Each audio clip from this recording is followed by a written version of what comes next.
Hey, another review of fasting, that amazing tool that we've been using to reverse diabetes. Hey, if you're new to me, I'm Dr. Dwain Woode. That's Wood with an E. The E stands for endocrinology. Here on the channel, I educate, I empower, and I encourage you to take charge of your health and your life, avoid complications, and go to the next level in this year. New year, new you. I'm talking to adults with type 2 diabetes who want to put their diabetes in remission, who want to reverse their diabetes, get off of diabetes medications. That's what we're working on here in this space. If you're new to me, go ahead and put new in the comments because I'd love to welcome you with a hand clap and some music to let you know that I am happy that you are here in this space with us. If you are new and you have questions, go ahead and put those in the comments because I'd love to welcome and answer those questions. Make sure you put a Q in front of that question so we'll know that that's one that we need to get to. We'll get to all of them, but make sure you put that Q in front of it. If you know how we do, right here, I've got some things that we're going to be taking a look at. Here you'll see my meters that are off to the side. I've got my Keto Mojo and my Contour with some strips. And then right down below, this is my Dexcom Clarity Report that we're going to take a look at here in just a moment. So glad that you are here, wherever you're joining us from. Those of you who are on Instagram, those who are on LinkedIn and Twitch and Facebook, of course, and then, of course, on YouTube. Thank you for joining us in this space. Make sure that you say hello. Let us know that you are here. And I see Wendy. Wendy, hey, Wendy says that she's new. Thank you for joining us. Wendy, thank you for being in this space with us. Glad that you are here. And if you do have questions, make sure you put those in the comments because we'd love to get to you. All right, so let's go through and let's do our thing, right? Let's set up. Let's set up first. What are we doing, and why is this important?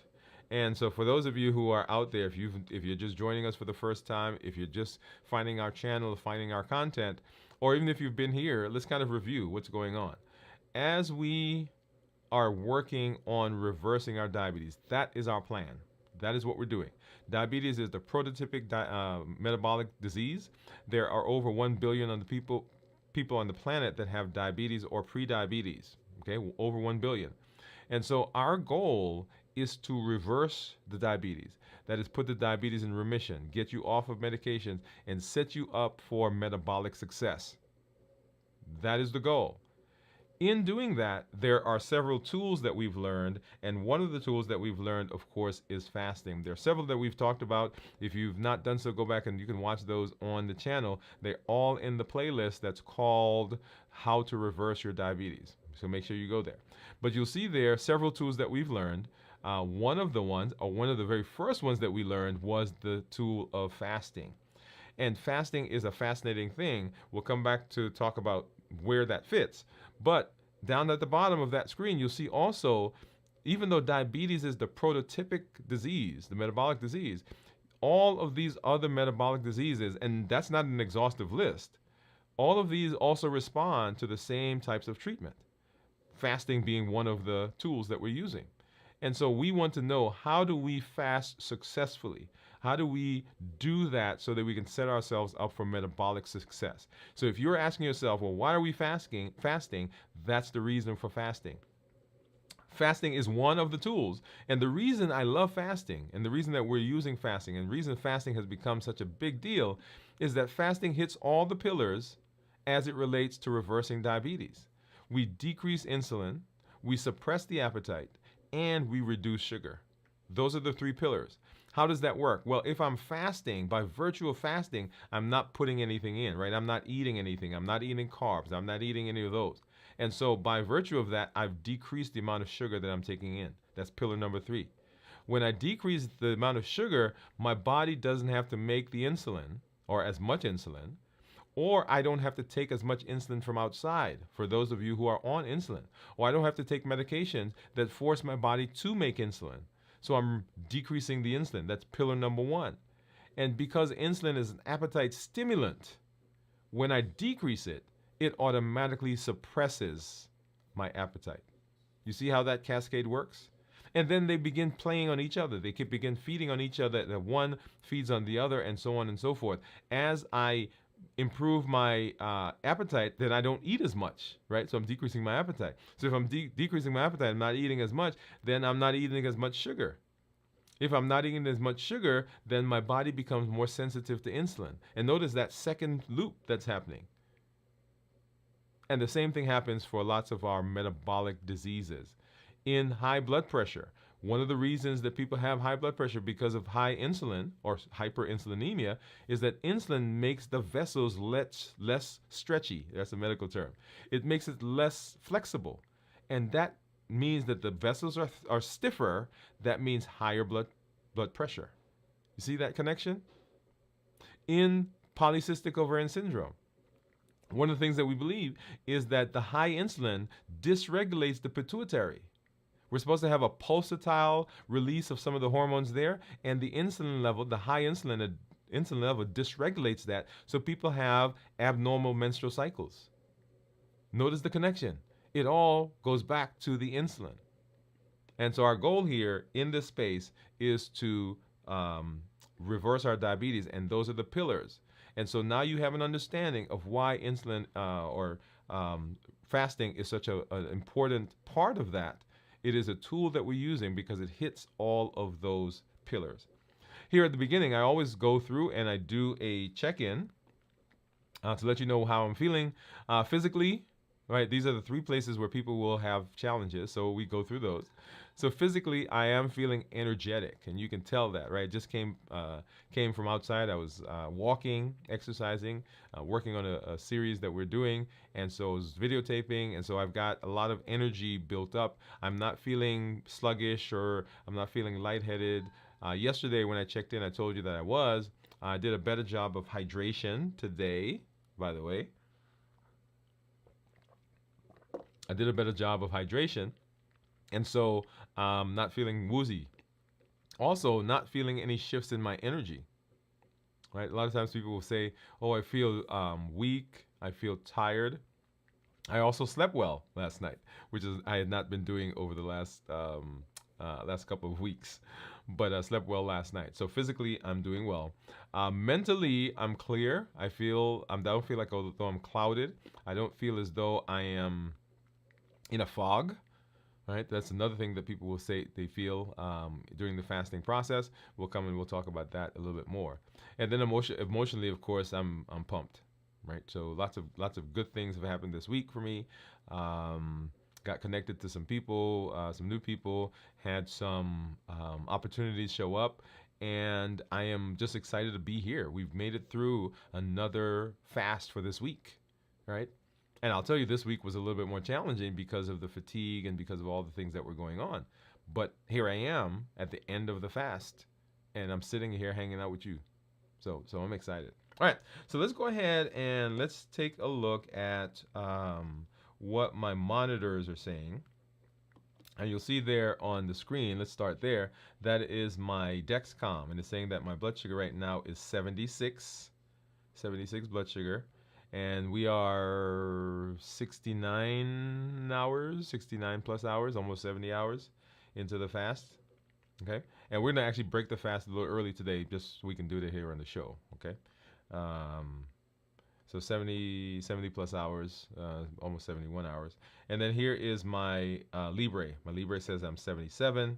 And you'll see there for the last 12 hours, roughly 12 hours. So we've been kind of at 100, a little bit above 100, and then below 70. Not below 70, but 77 is where we are right now.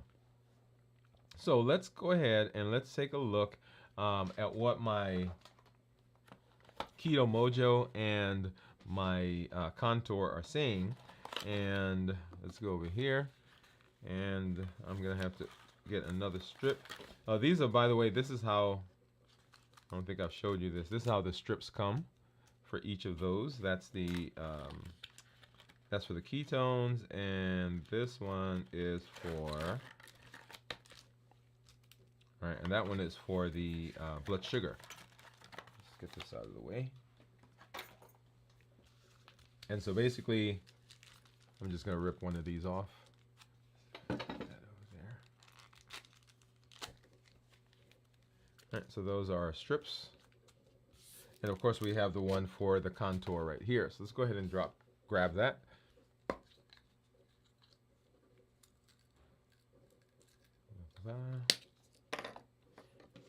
Get that in. And then for the Keto Mojo, which gives me both blood sugar and ketones, I'm going to open both of them one at a time, right? Because I don't want to have to stick myself again like I've been had to do for some of our shows. All right, so we got that, and then we're going to open this one and just keep it off to the side so it's ready to go in. Okay? All right. And then let's go ahead and grab a lancet. And I've actually gotten an affinity for these little ones. And I think that's because I can press it harder. The spring-loaded one that I was using, I think it wasn't going deep enough. My fingers are a little, the edges of my fingers are a little bit rougher. And so let's go ahead and let's grab, I think I did that same finger. These are actually a little, they're smaller, and so they hurt a little bit more. So let's see if we get, yeah, it's a good enough drop for now. So here is my Keto Mojo. Here is my contour. We'll see what those numbers are. So 69 for the Keto Mojo, and the contour says that I am 71. And then of course on the screen right there, you'll see that, oh, where am I? This guy says that I'm 77. Okay, so let's go ahead and get this one out so we can get our strip in for ketones. And what do you think my ketones are going to be? What do you think my ketones are going to be? So right now, about 70 hours. Let's go ahead and get that started. Okay, and we'll get that running. And of course, like I always do, I'm not going to show you the result as that counts down. And then we're going to come over to this one. All right, so let's see. And let's take a look. I'm going to bring some of these comments up. All right, so let's see if, so Wendy, okay, Wendy says she's new, watching from Long, UK. Oh, Wendy, wow, thank you for hanging out with us. What time is it over there, by the way? Right? And then Lightworks, good evening all. And so Lightworks, where are you watching from? Okay. Steve saying hello to Wendy, and hello Works. And Steve, I wonder where you are, man. What's the time where you are? Wendy said watching from UK, London. Hello. And then Steve said about midnight in the UK. Okay, so Steve, and it is Steve. I am actually at work. Wendy says that she's actually at work. Okay, so it's during the daytime. Okay, yeah. So just tell us what time it is right now. And then, okay, so we look into some of those folks over there. All right. So let's, so Lightwork says Richmond, Virginia. Okay, hey, thank you for hanging out with us. So let's see. Okay, so we've talked about our check-in, and let's go ahead and let's hop over and let's get into our discussion. And so what we're talking about is fasting, right? So on Fridays, as you know, we do a review of fasting, a complete fasting breakdown. And then what are the essentials? What are the essentials? Whenever I talk about fasting, well, let me back up for a second. Let's come at this a little differently. So when I talk to people about the changes that they've seen in me, okay, and we're gonna actually do a show where I show you some pictures of me. But when I talk to people about some of the changes that they see in me, I actually don't tell them that I'm fasting. I'm gonna pause for a minute, let that sink in. So people say to me, "Hey, you know, we love the changes that we've seen. You've done a good job. What are you doing?" And I used to tell them, "Oh, I'm fasting." And when I say, "Oh, I'm fasting," you kind of see that glaze go over their eyes, right? Because I could tell that a wall just went up. And the wall went up because in their mind, they can't fast. In their mind, it is too difficult.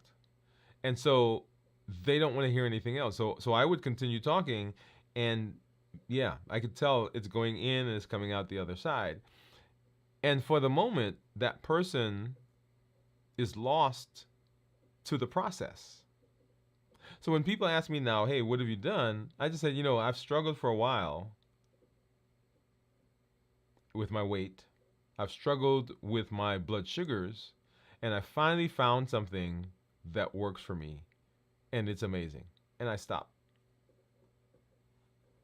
If the person is interested, they're going to ask more, right? They're going to say, hey, well, tell me more. What's going on? What have you been doing? And then I can get into, some of the thoughts about metabolic disease and fasting and so forth. But if the person is not interested, there's no point in me telling them. There's no point in me explaining anything to them because they're not interested. They're not there yet, right? I was talking to someone this morning, and that was that was what I was saying. So when I go to my doctor, and I told you guys that I have a new doctor because my old doctor sold his practice. So I have a new doctor that I'm seeing. And I am the endocrinologist. I am the guy who treats diabetes. I am the guy who treats metabolic disease. I'm the guy who treats hormones. Right? So here I am sitting talking to a physician. And often when I have seen physicians in the past, okay, and this is an interesting interaction. When I've seen physicians in the past, some of them have said to me, well, what do you want to do? Right? Because I'm the diabetes guy. So who better to ask than the diabetes guy? So they thought. But I'll say to them, you are my doctor, right? Let's talk about what the best practices are for me as a patient. I have opinions. I have very strong opinions about what I want to do, right? But let's talk about it together.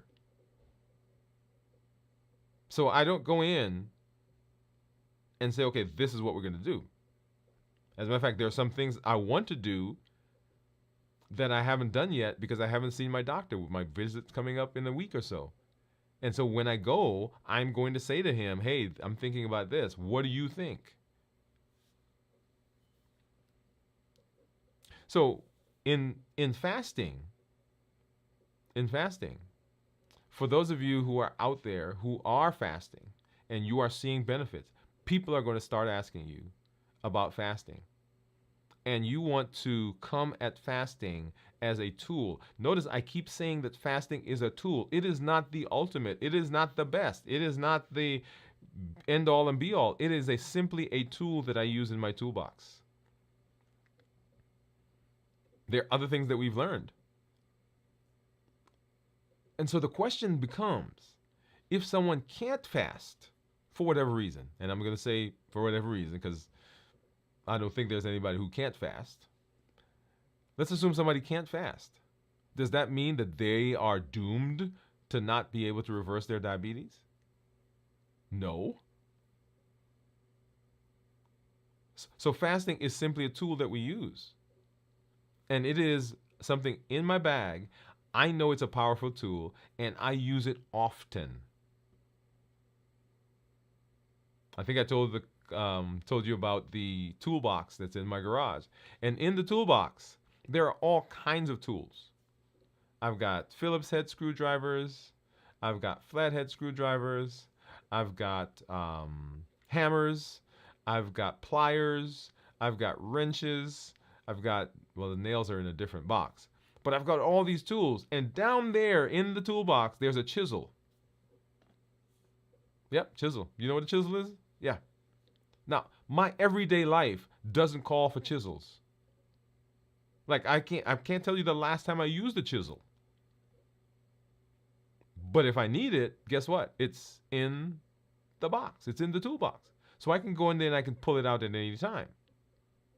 But I can sure tell you the last time I used a hammer or used a screwdriver. I use them all the time. Because there's always something that we got to put together or take apart or put down or put up. There's always something going on. And so hammers and screwdrivers are used all the time. So my fasting is like a hammer or a screwdriver. It's something that I pull out very frequently and use. But some of the other tools are like the chisel. They're in the box. If I need them, I go get them. When I'm done with them, I put it back.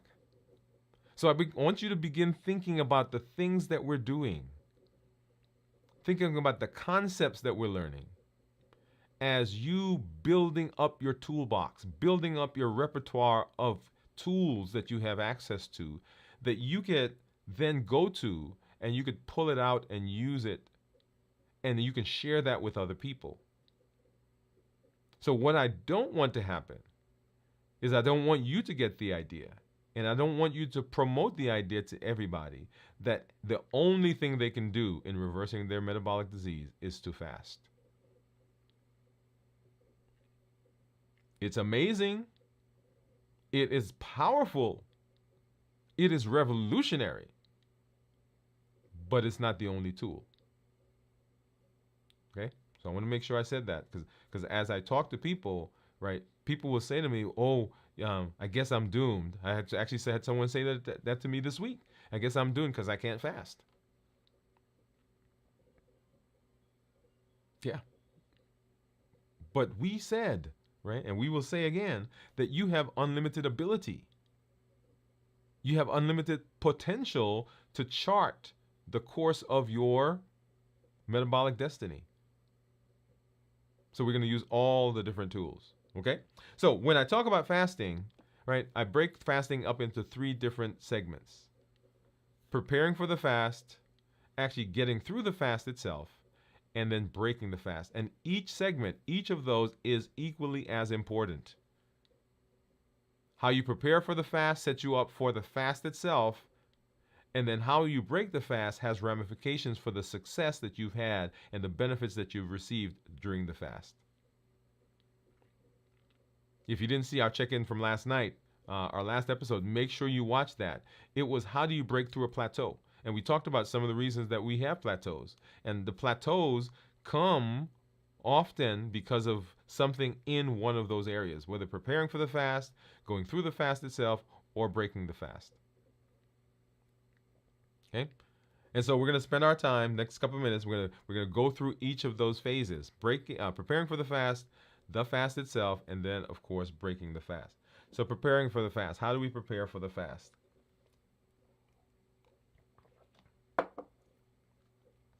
How do we prepare for the fast? Preparing for the fast comes in lots of different ways. Okay? And preparing for the fast is key because it prepares your body, particularly if you're doing an extended fast. It also prepares your body if you're doing a shorter fast. So there are people who will feel symptoms. They'll feel something in their body, and if they misinterpret it, then they would think that the fast is causing a problem. So part of preparing for the fast is actually a mindset thing as well. But it prepares the body, gets the body used to and ready for what you're about to do. If you are new to fasting, I don't recommend going for a 72-hour fast. So it's preparing for the fast. It reduces the shock. It minimizes common side effects like fatigue, headaches, irritability. Often people have those symptoms and they will say, "Hey, I'm feeling, every time I fast, I have a headache. Or every time I fast, I feel irritable. Every time I fast, such and such happens." And part of it is because we went from no fasting, just our regular sleeping, and we went to a 24 or 36-hour fast. We went to a 72-hour fast. We went to a 48-hour fast. That's not what we want to do. We want to move in that direction. We want to move there slowly, expeditiously, right? But we want to get there, and we don't want to set ourselves up for failure by just rushing in and doing this without preparing, right? So when you get the headache and so forth, part of it is that if you're diabetic, for example, and you're used to high blood sugars, when your blood sugars come down to normal, you start to feel as though your blood sugar is low. You're having lightheadedness, palpitations, dizziness, all the things that you would expect when the blood sugar is low. You're starting to feel that now because your body is so used to having high blood sugars. And so preparing for the fast helps you through that process. It helps maintain focus on your purpose and your goal. So important. Your purpose, your why. Remember, we talked about that. One of our very first tools that we learned was your why, right? Figure out what was your why. Why am I doing this? What am I trying to achieve?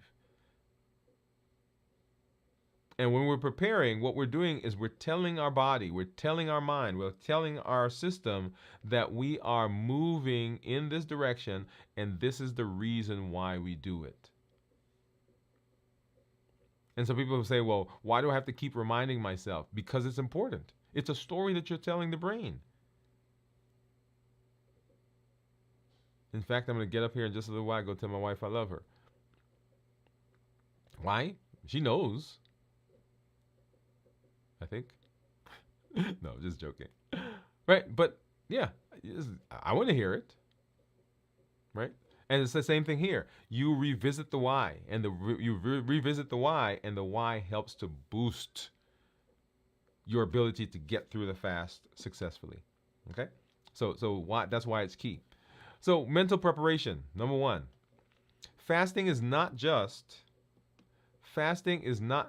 about abstaining from food. It involves the physical, the mental, and the emotional parts of you. You will feel symptoms in the physical. You will have different thoughts, your mentation, and you will have fluctuations in your emotions in the fasting period. And if you don't understand them, then that can derail you and you will not have a successful fast. So the mentation, very important. So how do we prepare? We want to set clear goals. Understand why you're fasting. Remember SMART goals? Why are we doing this? What is the purpose of doing this? We want to visualize our success because we are in the process of telling our bodies a story to help us see where we're heading. We're visualizing it. If we can't see it, sometimes we can't process. We can't go in that direction. So I want you to begin visualizing the ending of the fast. What are the benefits that I'm going to get? I want you to add color to it. I want you to add structure to it. I want you to put sights and sounds and smells. Now, the richer you make that experience, the richer you make that visualization, the more likely your brain is to say, okay, that's where we're heading. I want you to create that. Right? So we're visualizing. Remember, we're preparing for the fast. We want to educate ourselves. So research the fasting method that you're going to be using. Often we don't succeed because we don't understand. We don't succeed because we don't have structure. We don't succeed because we don't know how it's supposed to work. So for the fasting method that you've chosen,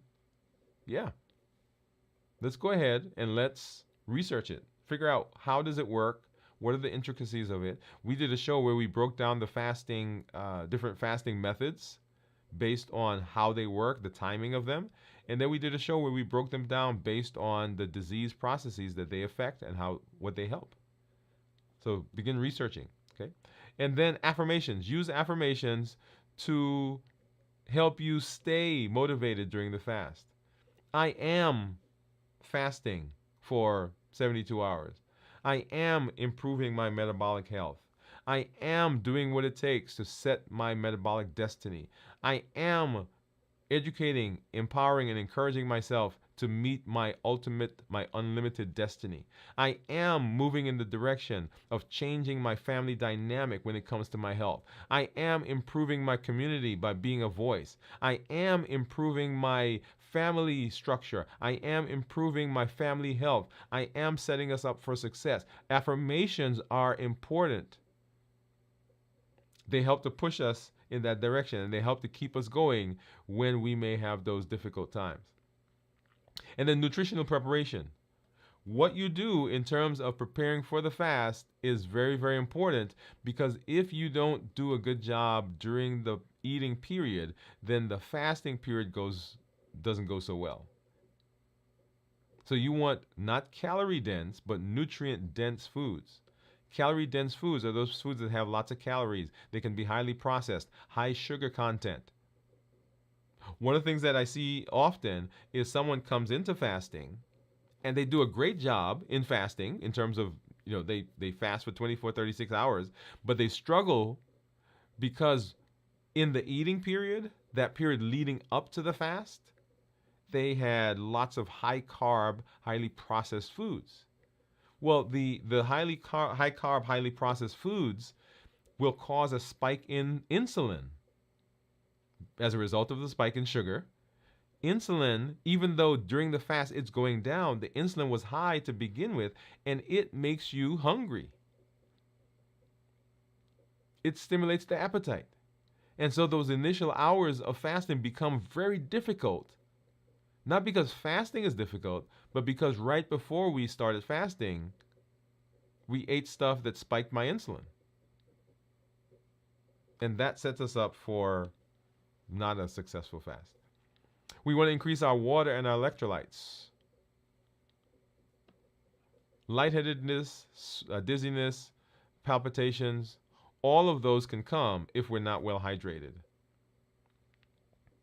Palpitations happen because as your blood volume goes down, the body still has to maintain the same amount of flow to keep oxygen and nutrients going to the cells and to remove toxins. So how do I keep the same regulatory cycle? How do I keep the same detoxification? How do I keep delivering the same amount of oxygen? If my volume is low, I move faster. Right? So if you have a fleet of trucks and you are supposed to go to a particular place and deliver the same amount of stuff, and 2 of the trucks go down, now you have 8. So you started with 10, now you have 8. How do you keep delivering the same amount? You can either pack more onto the truck so that they deliver, right? Each truck is delivering more, or you make the trucks go faster. And that's what the body does when we're dehydrated. So we have palpitation, we have the heart rate that goes up because the blood is having to move faster to keep the same amount of, keep the same process going on. Okay? Nutrition. So you want to reduce the carbs and sugar, like we just talked about, because if you come into the fast with high carbs, high sugar, then we get problems.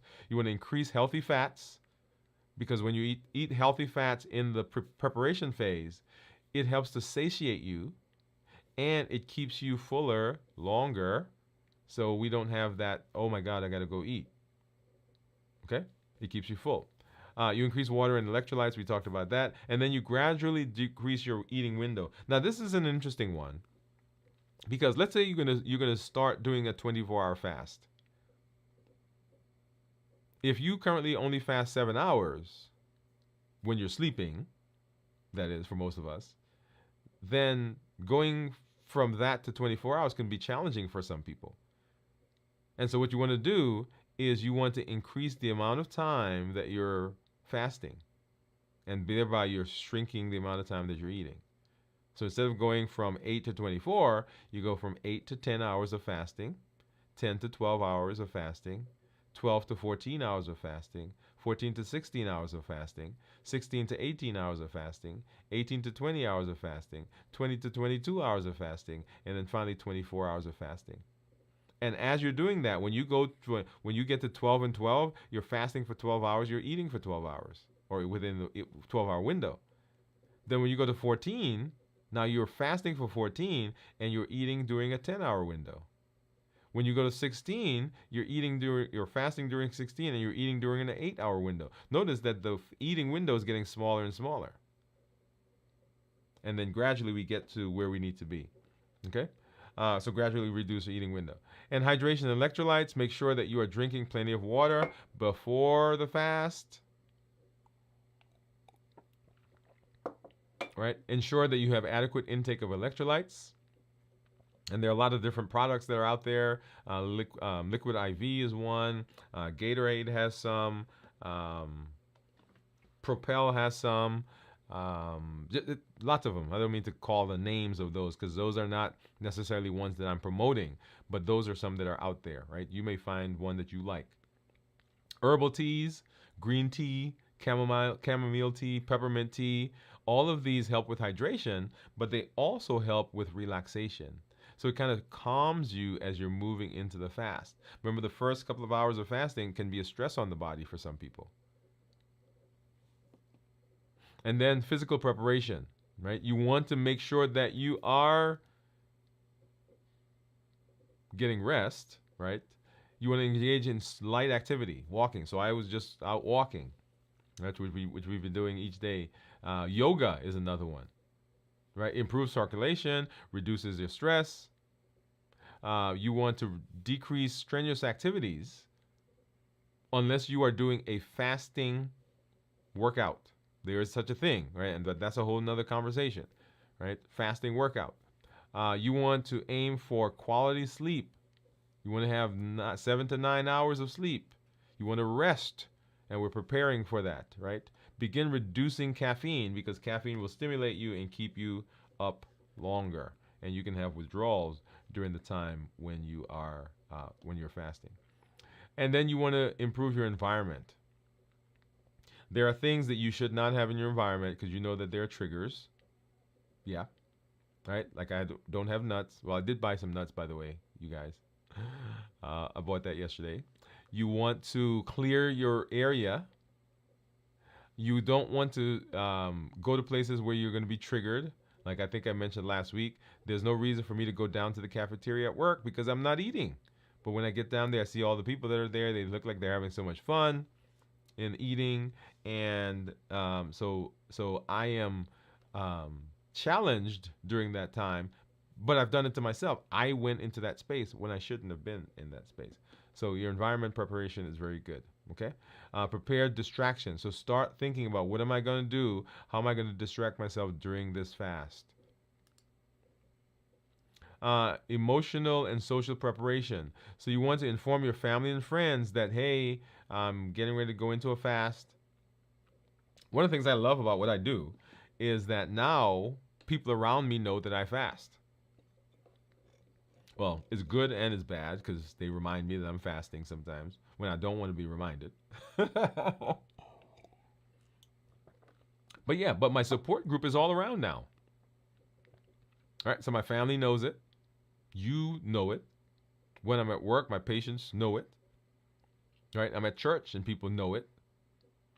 Not because I'm broadcasting, hey, I'm fasting today, but they see the show. They ask me questions. They ask other people, right? In the office, I've got the videos playing in our lobby and in the room. And so people, we're playing the New Year, New You process. And people know that when we do our social media things, right? That's what's out there. So you want to prepare your group, prepare your audience, prepare your family members, let them know, okay, this is what's going on, and that decreases the stress that you may feel in your interactions with them. Identify emotional triggers and be aware of them. You've got to be mindful. Our emotions are powerful, and they can derail us if we're not careful. Okay? All right. And then the question that we answered, why is preparation key? Because it gets lots of what are we going to do? Why is preparation key? That's what we learned. But what do we want to do? Here are the things. Get plenty of rest, stay hydrated, reduce stress, and eat nutrient dense meals. Right? So that's how we prepare. That's how we prepare for the fast. Let's see. So I'm just looking back at our chat. And Lightwork says he's in Virginia. Steve says the hills of North Alabama. Steve said, we love fasting. Our weight loss has been significant. My health is much better than the past. My diabetes is in remission. Look at that. What?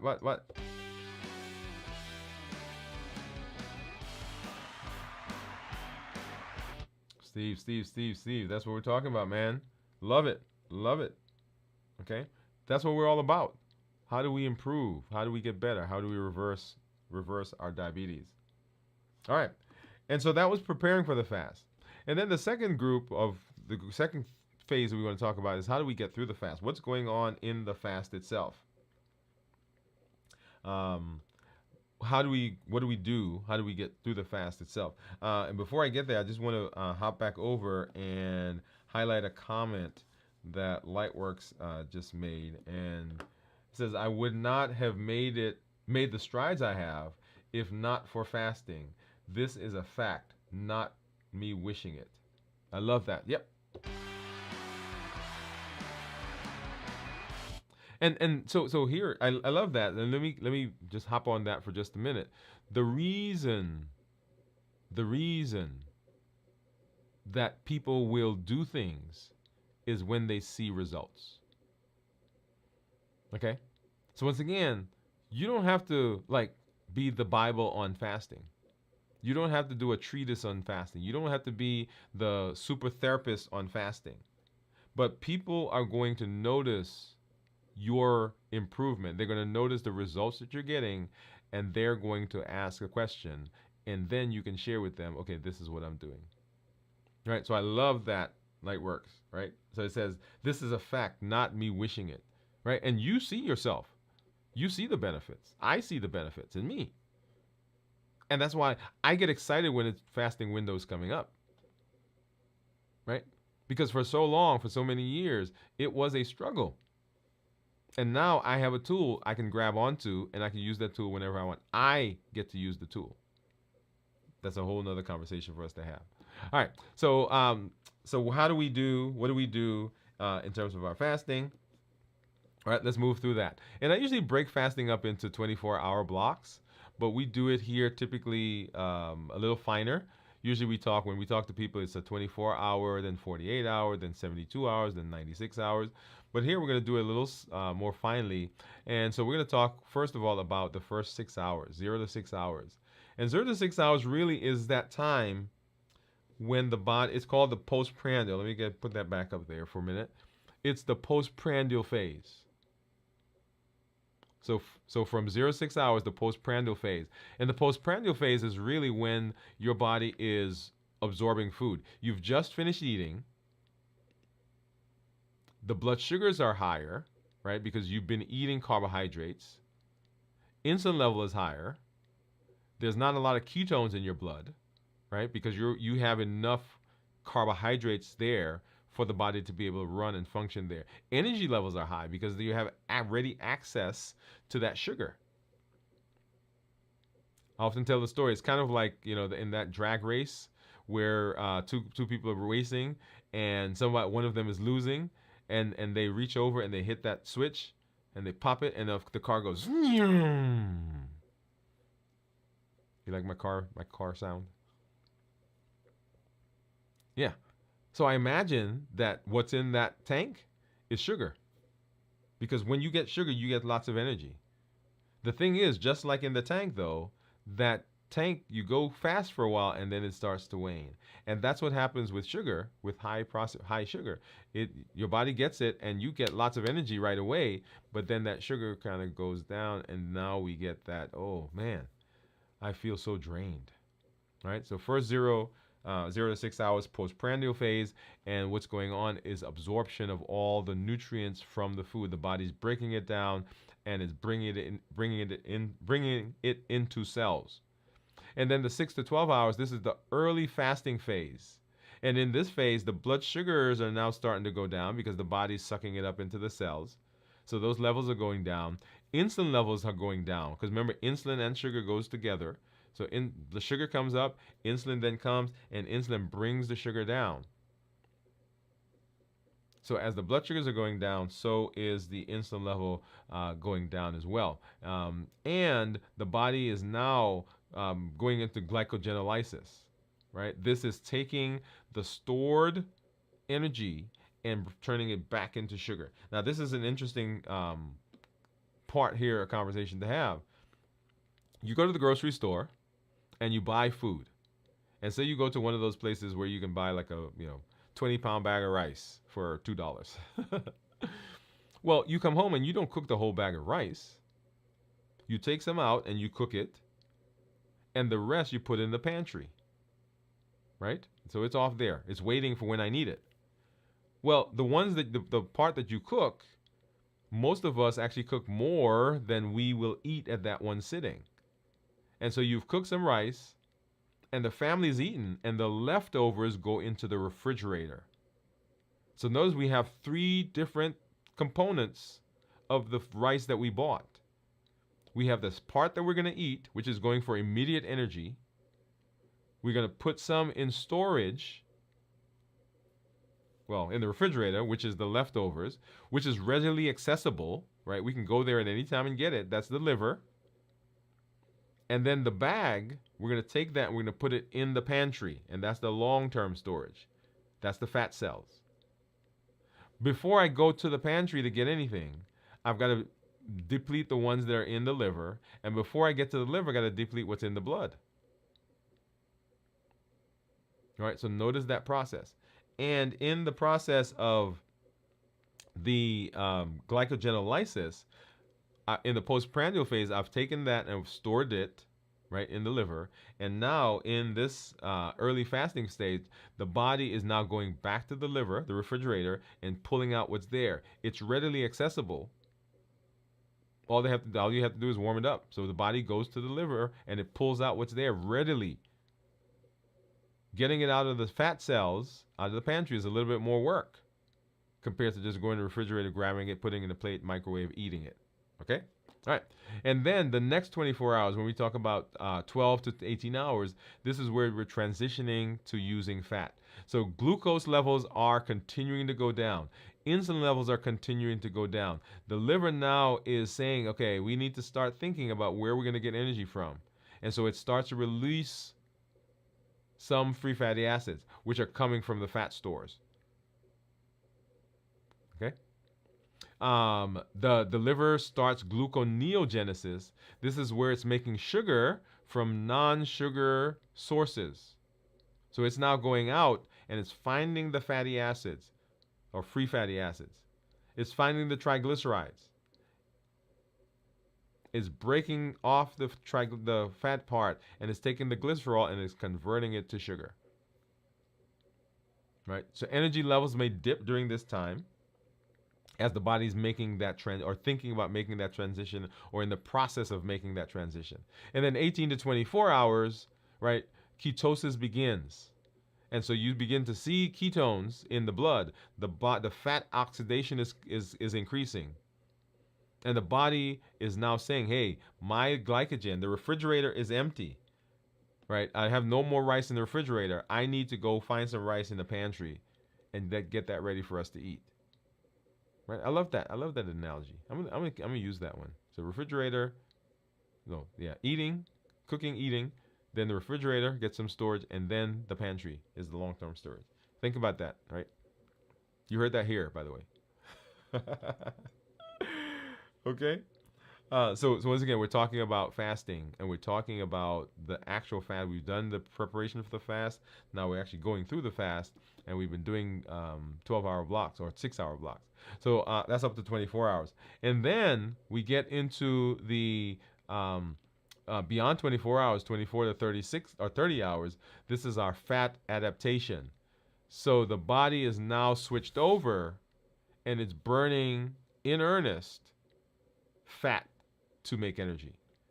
So significant increase in ketones now. So we start to see that level go up because blood sugars have gone down. When blood sugar go down, the insulin goes down. When insulin goes down, now we've got to say, hey, we can begin burning fat and the ketone levels are going up. Fat oxidation increases, more fatty acids are released and converted into ketones. Your energy levels begin to stabilize because we have now a more steady, more robust source of energy. Remember, with blood sugars, the blood sugars go like this. So blood sugar goes up, insulin comes down, it takes it out.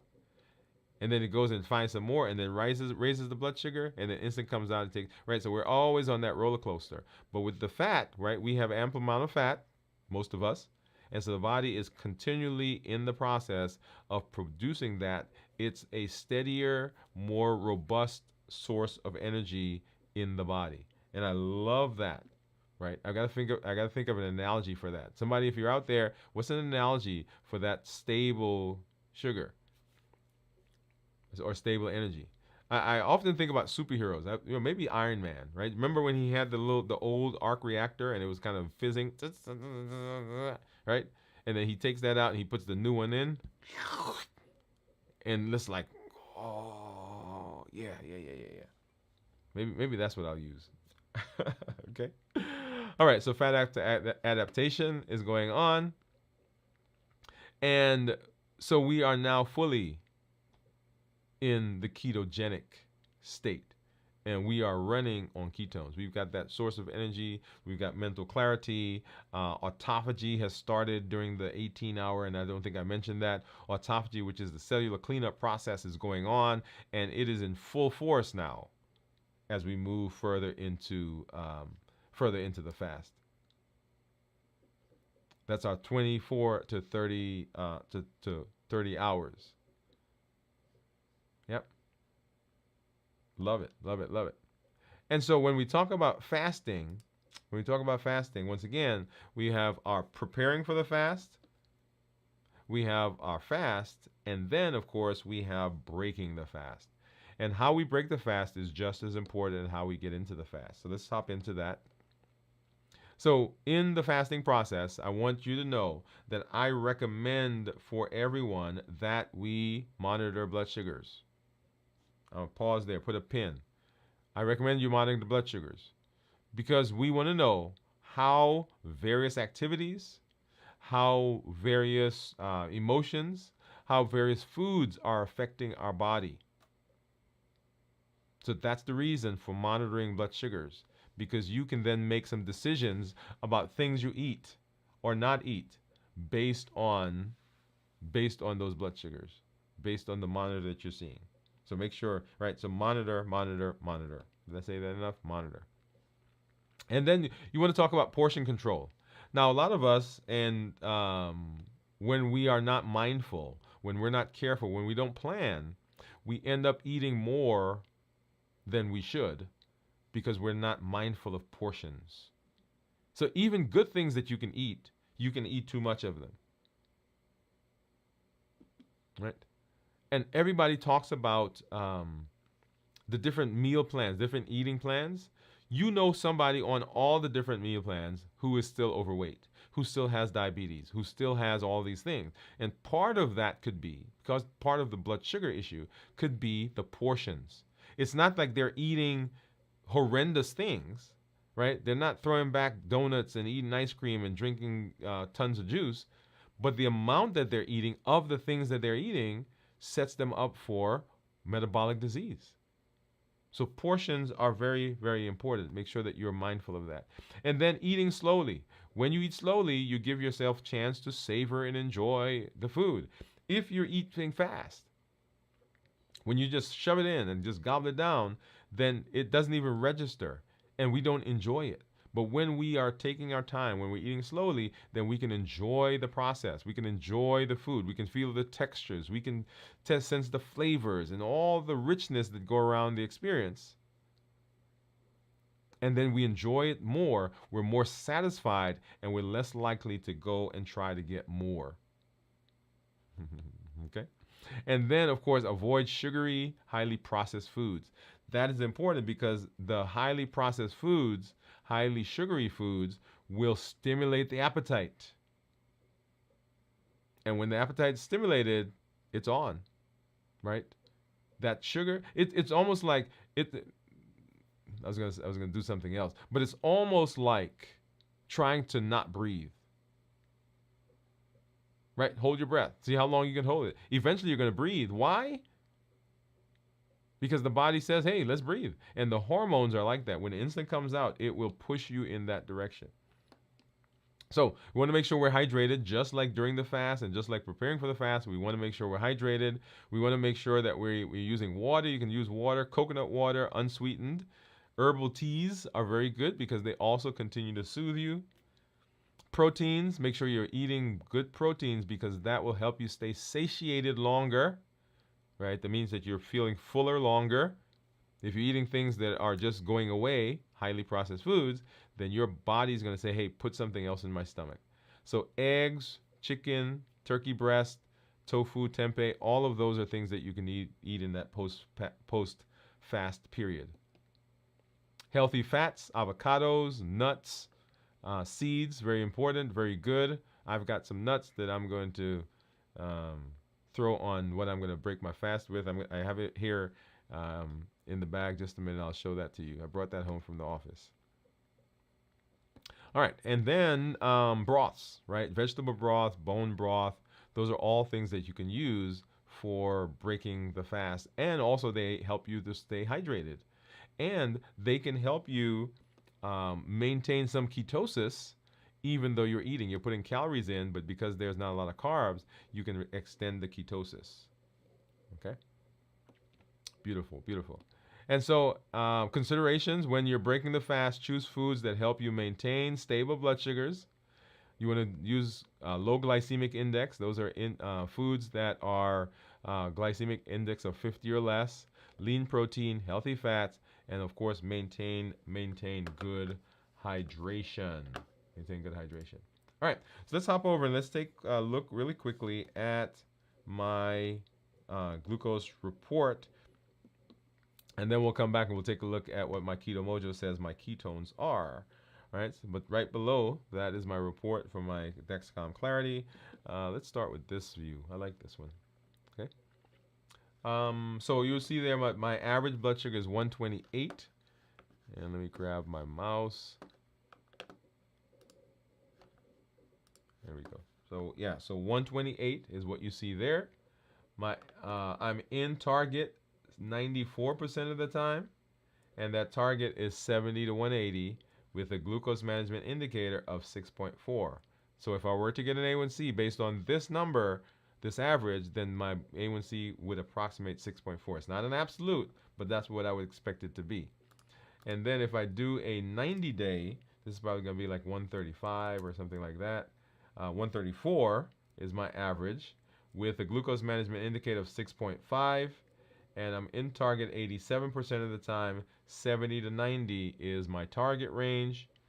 If I look at my daily graph, and we are right now 70 plus hours of fasting. And so we started fasting here, okay, right about here. And blood sugar was 106, 103, 106. 24 hours later, right about there, blood sugar is 101. And then 24 hours after that, at 48 hours, we're 99. And then, not quite there yet, but right here, we're at 75 blood sugar. Right? So I love that. I love that. Beautiful. And then what do you think my ketones are? What do you think my ketones are going to be? Let me hop over and pull over my Keto Mojo app and get rid of this one. I'm going to pull this out. Go ahead and get that started. And then get us synced. So if you think you know, go ahead and drop that in the comments. What do you think it's going to be? What do you think it's going to be? Drum roll, please. And my ketones are 1.9. All right, so blood sugar of 69, ketones of 1.9. Now in the middle, you'll see that 2.0 right in the middle. And you know, we have not talked about the glucoketo index in a while. So we'll come back and we'll do a deep dive into that. But right now, you'll see at the bottom, my ketones are 1.9, glucose is 69. If I look at the actual graphs, the tan line, that's blood sugar, and then the turquoise line is ketones. So let me go back to last week. When I stopped fasting and I started eating, you'll see there that the ketones, the turquoise line, started going down, and the tan line went up. So my blood sugar, as it went up, the ketones went away because insulin came out, and insulin and ketones can't be together. And so when the ketones are high, or when the insulin is high, the ketones have to go down. And then as I started fasting, you'll see there that the blood sugars are dropping. So that's the tan line. And then the ketones are going up. That's the turquoise line. Right? And then let's hop over here. And this is where we are today with ketones up here at 1.9 and blood sugar down here at 69. When we talk about ketones, ketones that are less than 0.5 are considered normal. 0.5 to 1.5 considered nutritional ketosis, and above 1.5 is therapeutic ketosis. Okay? And so we want to maintain ketones that are in the 0.5 to 1.5 range, because that's where we get our fat burning, we get our insulin sensitivity improvement, we get all of the metabolic benefits that we talk about when we talk about ketones. Now, let me hasten to say, if you are not fasting for extended and you're not maintaining ketosis, you can still get benefit, right? Because the fact that you're not eating during your fasting window, that means that your insulin levels are going down. Well, sugar's going down, first of all. Insulin levels are going down. When insulin goes down, appetite gets suppressed. When appetite gets suppressed, you don't eat as much, right? See the cycle? And then when insulin goes down, then we stop storing fats. We stop storing energy. And the body says, hey, let's go use some of that up. Okay? All right. And then, so I'm going to mute here for just a minute because I got a bag that I've got to open up.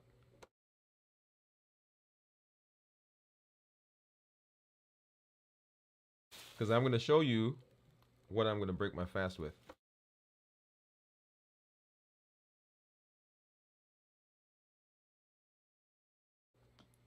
All right, and so here is a salad. And this is a salad that I brought home. Right? I think I made, well, got salad. I've got some dressing that we're going to put on there. Okay. I was going to put some nuts on it, but I'm not going to do that right now because we're going to break it right here with you on the show. So let's do that. And I hope you can see that. It's a delicious looking salad. We've got some cheese in there. This is some turkey. Right here we've got some red onions and some tomatoes. Now I have, traditionally not done the tomatoes, and you guys know that, but I added those in there because tomatoes can cause my blood sugars to spike. Right now, what I don't have, and I was a little annoyed with them, they didn't have banana peppers. All right, so how much dressing do you think is a serving, by the way? All right, that's probably more than a serving, but that's all right. All right, and then let's go over here. All right, so this is my first meal in over 70 plus hours. Here we go.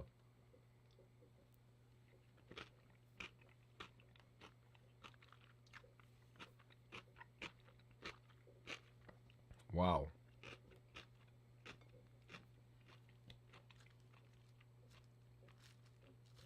That is delicious. So what's the most recent thing that you broke your fast with? Let's go over here and let's take a look at some of these comments.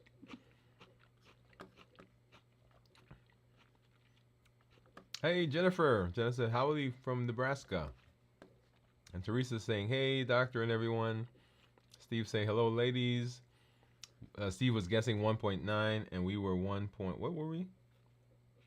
Were we 1.9? Steve, did you guess that, or did you say that after? Okay. And then Teresa, thumbs up. And Teresa saying, yum, yum, yum, I'm hungry. Yeah, Teresa, this is good.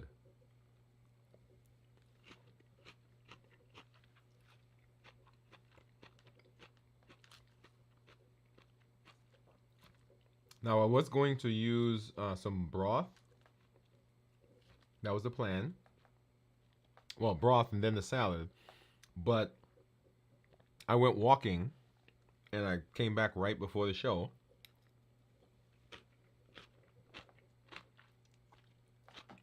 So I didn't get to do the broth.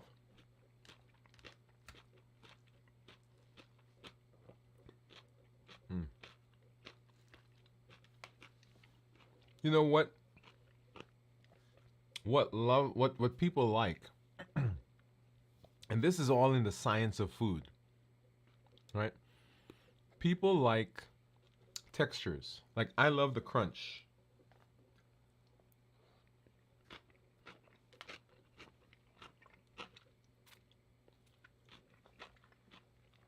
Of course, do I have a napkin?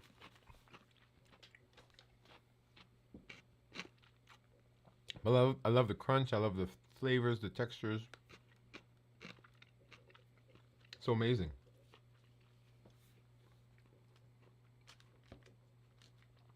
Mm, delicious, delicious. So anyway, so that's what I'm breaking my fast with today.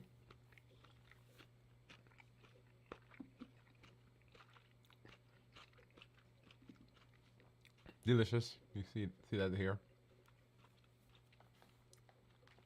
I see it on my monitors. I might do a behind the scenes so you guys can see more of where I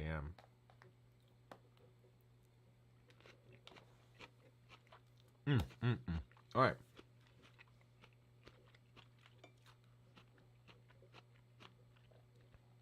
Oh, look at these. Let me put this up. Teresa says broth, nuts, and chicken. Steve says spare ribs, wings, and creme brulee. Steve, do you know that I still haven't eaten your gift to me yet? I got to do that.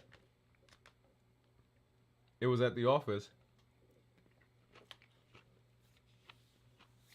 so I got to bring it home. And Teresa said he guessed it. And Steve said he used a mathematical formula to guess my ketones. Yeah, so there are ways out there to estimate, by the way. So Steve, which one did you use?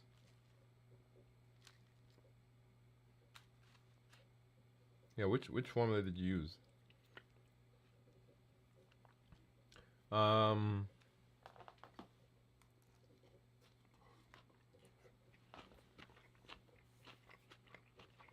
So Lightworks. So question on turkey. Turkey, in regards to processed meat, I stopped eating. Excuse me. I stopped eating deli meat. That is like Oscar Mayer. How do you know, as far as making healthy choices? Last time I broke my fast was rotisserie chicken. And so Lightworks. Let me go back to. Let's see. Let's go back to one of our challenges, and I think it's this one. So these are the types of foods that we recommend. Okay, and we want to minimize. So let's say whole foods. We want to minimize processed foods, right? So that would be processed foods like turkey. By the way, no added sugar, starchy, non-starchy vegetables, healthy fats, lean protein, tasty, and appropriate portion sizes. Okay? So we want to minimize processed foods. But there's turkey, which is processed, on my plate. Minimize, right, as much as you can. Now, I could have taken the turkey off and done like you did, Lightworks. Excuse me.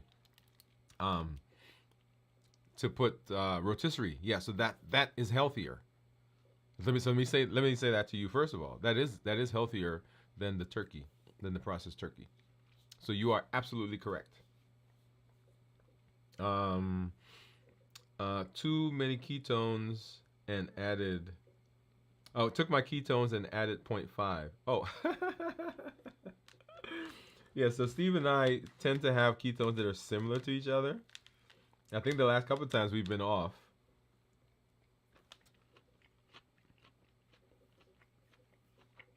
So So like I said, sometimes I feel like the only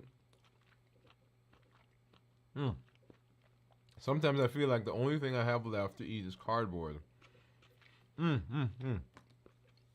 I love that. So let me come over here. Let's talk about that.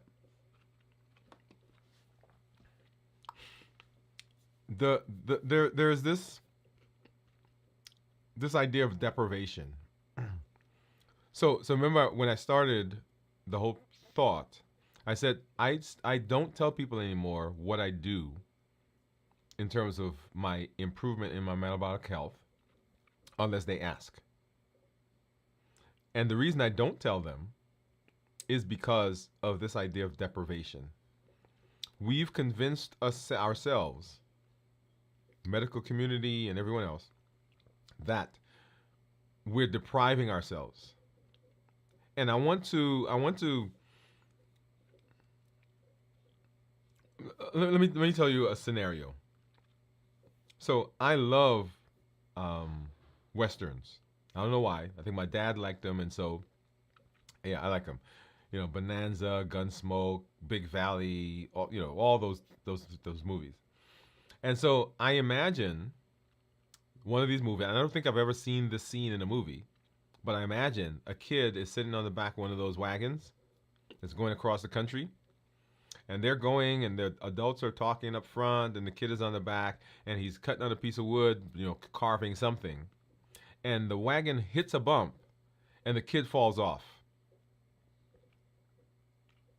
And for the rest of the movie, you see him chasing behind the wagon trying to catch up. But the people who are driving the wagon don't realize he's off. And so he's frustrating. He's falling. Sometimes he's almost there. He's almost getting ready to grab, and the wagon takes off again or hits another bump, and he falls. He skins his knee. And the entire movie, that's his lot in the movie, to try to catch the wagon. And that's where most of us are in our thought process when it comes to food. But Lightworks, I want to give you a different process. I want to give you a different scenario.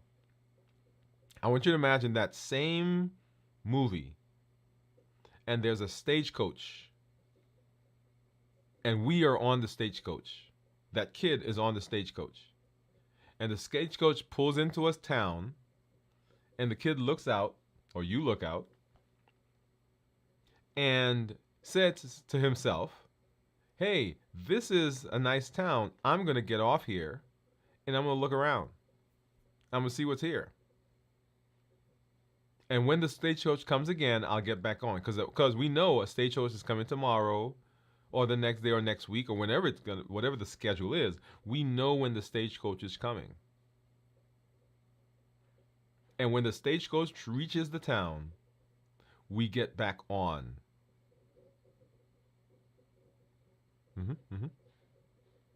Because we made the decision. The first instance is out of our control. It is frustrating. It's unnerving. It is a terrible idea in our minds. Because we're totally out of control. But the second one, we get to make the decision. We get to decide when we get off. We get to decide how long we stay.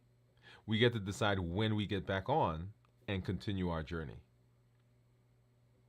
Okay? So as we're thinking about food, I want us all to be in the space where we are taking ownership of the food. We're taking ownership of what we do. We understand what the food is going to do, but we have decided that that's the space that we're going to be in right now. It's my birthday, and so I am going to eat the chocolate lava cake that they have over here at one of the restaurants with the a la mode, with the caramel that's dripping down. But I understand what it's going to do, and I have a plan for how I manage my sugar as a result of that. It's why at family dinner or Thanksgiving or Christmas, when you have that one person that's being good, they're sitting at the table and they're eating, little finger foods, and they're eating celery and rice cakes and all that. And everybody praises them for how good they are. But then when everybody goes to sleep and comes back down in the morning, the food is gone. And like, well, who ate the food? Well, it was that same person. Why? Because they had the deprivation mentality, scarcity. And when they started eating, it was like, well, I don't know who's going to come. I don't know if I can have some more tomorrow. I don't know if I'm going to have to fast again. And so let me go ahead and eat as much as I can right now. So when we end up eating, we eat a lot more. So in your so in your thought process, I want us all to know that we don't have to eat cardboard. We can make choices to eat some things that we like, understanding how our body responds to them, and understanding that we are making the choice not to eat them and not somebody else telling us you can't have it. It's a long explanation. Hopefully that helps Lightworks. Awesome. All right, so that's it, y'all. And I'm gonna get back to my salad here in just a minute. But I want to encourage you. I want to encourage you in your metabolic health. Understand that you have unlimited potential. You have the ability to chart your destiny. You can make changes right now to what you do so that you can set yourself up for success in the future. We do that with the Triple E formula for success. We educate, we empower, and we encourage you to take charge of your health and your life, avoid complications, and go to the next level. We do the podcast, we do the blogs, we do the shows. Right? We empower with the tools that we learn, and we encourage with the community that you're a part of. Remember, there are always things that are in our environment, things that will push us in our direction of getting off our eating plan. That's given by the HEAT model: habits, emotions, access, and taste. Make sure you get back and watch the show that we did. But when you show up, when you come here, when you've decided that, okay, this is what I want to do, we want you to get involved. Do the challenges. Each month we have one. We're going to be reviewing the next one coming up here on our show on Monday. Right? Those are the ways that you learn and you begin practicing the things that we are learning here. Also, tell your story. Share the successes that you're having. Share the struggles that you're having. Right? Because we get to know if you can do it, we can do it as well. And we're a community. We're not alone. We can come around you. We can rally around you. And I bet you the issue that you're having, somebody else has thought about it or has gone through it. And we get to share that with each other. We educate, we empower, and we encourage each other. And then share this with somebody. Invite a friend. Don't let this just be your secret. This is too good for you to put in your pocket. There are over 1 billion people on the planet with diabetes or pre-diabetes. You can be a voice for change in their lives. And then remember our pillars for reversing diabetes. We decrease our insulin, suppress our appetite, and reduce sugar. That's why fasting is such a powerful tool that we're using right now in this space. As always, I'm happy when I get to spend some time with you. We get to hang out and we get to share. We've got some great things coming up. We've got videos from the vault coming up tomorrow night at 9 p.m. Central, Sunday morning at 6 o'clock, This Week in Review. And then we'll be right back here on the channel, 7 p.m. Central for Dwain Woode, MD, Live. I hope you have a great weekend. Thank you all for hanging out. And let me just bring a couple comments before I do that. Lightwork says, I like your approach. When I met with a nutritionist, it was no, no, no, no. I'm West Indian, and the nutrition out, moderation. I love it, love it. So Lightworks, do you know what I was cooking this morning? I was making some curry, by the way. Yeah, some curry chicken. And then Teresa said, you can come up with a plan at Lightwork. Awesome. Oh, what happened? Did that go away? I'm not sure. You can come. Many tasty dishes, Light. Blah, blah, blah, blah. I love it, love it, love it. Okay. All right, guys. Well, and gals, thank you for hanging out with me. This is Dr. Dwain Woode. That's Wood with an E. The E stands for endocrinology. Here on the channel, I educate, I empower, and I encourage you to take charge of your health and your life, avoid complications, and go to the next level. And in this year, new you. Have a great great weekend, and we'll see you on our shows through the weekend, and then back here for Dwain Woode MD Live Monday, 7 p.m. Central. Good night, everybody.